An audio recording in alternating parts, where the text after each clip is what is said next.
When I was younger, I used to always lament the fact that being born meant I eventually had to die. And I would get frustrated that nobody had thought to ask me if that was a fair trade off that I was willing to make.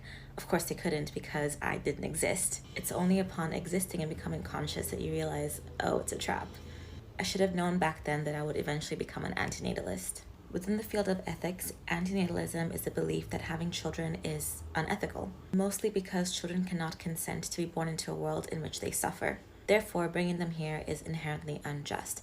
Now, when I first encountered a serious study of this philosophy back in university, I was still very resistant to the idea that having children might be unethical. And I attribute this resistance to the reality that we've been sold a life script and we're supposed to fulfill that, and anything that gets in the way of fulfilling marriage, children, retire, be a grandmother, etc., is to be disregarded.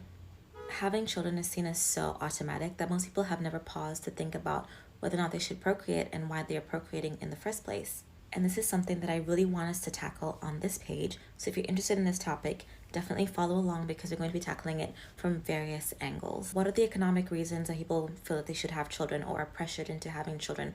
And who does it benefit if we continue to have them? Religious reasons to have children, gender roles, traditionalism, all of those different things we are going to discuss because I think that they're super interesting. So I'm going to be uploading the first installation in the series, which is going to focus on the economic reasons of having children, and it'll be in the comments below. But I have some disclaimers before we start. One, I'm not judging people who do choose to have children.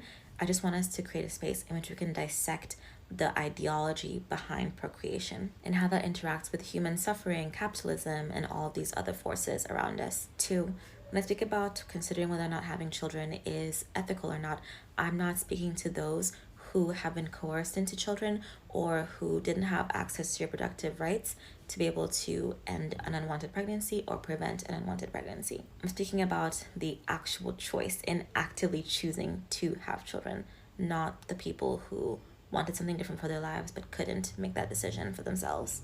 So those are the ground rules, and let's have the conversation.